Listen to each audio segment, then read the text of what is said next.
Welcome back. It's time for our Saturday morning book feature, and today we page through Professor Barry Dwolatzky's captivating memoir, in which he shares stories about his life in Apartheid South Africa and his experiences while living in Britain in the 1980s and the mission that brought him back to South Africa and Wits University.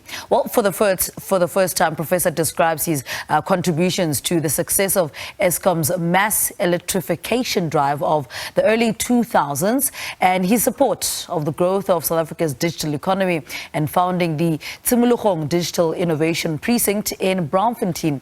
Well, Professor Barry is in studio with us to help us unpack his latest and intriguing read. Prof, good morning. Welcome to Morning Live. Morning. Thanks for having me. What are some of the main reasons you decided to jot this book down? So, I guess there were two things that happened. One was that a young man won an award, and he was a young man that I had mentored. And he said he wants to be like Professor Barry. And I looked at him and thought, does he really know Professor Barry? Yeah. So I kind of thought I should try to share my story with more people. Secondly, I got very concerned at the beginning of COVID about memory, and when one dies, what happens to your memory? And I thought I should leave my memories behind because I think they're interesting and maybe they will inspire and inform others. So for those reasons, I started writing this book. How did you decide on which material to include? Because I imagine, this memory vault is huge. It's huge because I'm old. So I think that it pivots around a moment in my life in 1987 when I was diagnosed with leukemia and told that I had less than a year to live. And that triggered a decision that I made to join the underground of the ANC and return to South Africa. And that's something I've kept quite secret until now, till this book.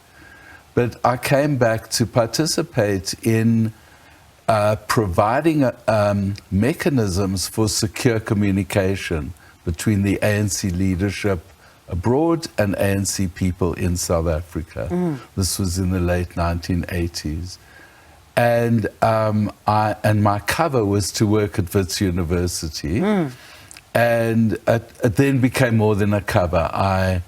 I've spent my whole life at Wits University now. And I've been very much part of the growth of the digital economy in South Africa. So it sort of spans my recovering from leukemia, my work underground, and then my contribution to the South African IT sector. Talk to us about the hurdles that apartheid, provided when you're trying to become a software engineer.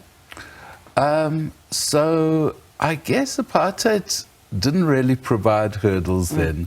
So that was the easy part of my life.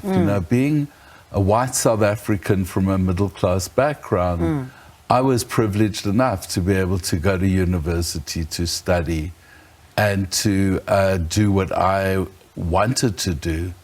But in doing that, I realized there was a flip side to the coin.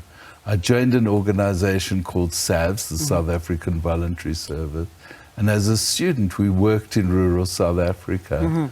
And I saw in the 1970s the absolute contrast between my life as a middle-class white South African and the life of many, many millions of people living in rural areas.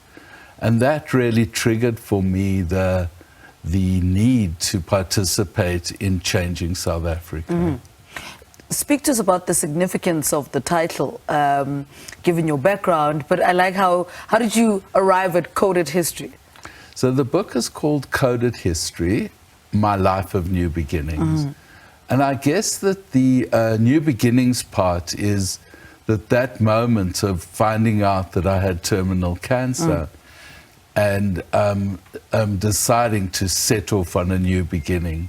And I think in my life there have been many new beginnings. So that's the subtitle. The coded part is a sort of a play on the fact that I was involved with the ANC in developing coded and encrypted communication, but also coding is the buzzword for software development. So some people call me the grand geek, and I've been a geek since the 1970s. Yeah. Speak to us about Tshimologong and how that came about. So in about 2012, I'd been traveling the world, and I saw almost every city in the world has a digital innovation area. And I looked around Joburg and thought, where's our digital innovation area? And there really wasn't one. And it's very important because digital transformation is about innovation. And I looked around at where successful innovation hubs and precincts have been set up around the world. And they all are near universities and in inner city areas. So Braamfontein really ticked all the boxes for me. And we renovated 5 old buildings, including an old nightclub that used to be called Ink. And we turned that into part of Tshimologong. And it's now 5 buildings, including the 13th IBM research lab in the world. And a whole lot of amazing programs and activities that promotes digital innovation and entrepreneurship around Wits University. All right. And what are the lessons that came with working on this book? So working on the book was really, I kind of never set out to write a book.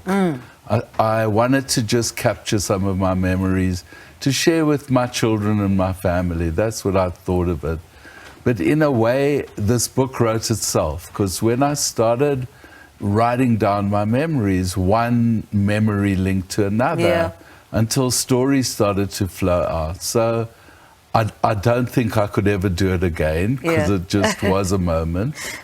But that's what it is, you know, it just wrote itself, I think. All right. Well, Prof. Barry, congratulations on the book. It's no easy feat writing a book. Thank you so much for talking to us, coming in this morning. And he's been discussing his newly released memoir titled Coded History, My Life of New Beginning.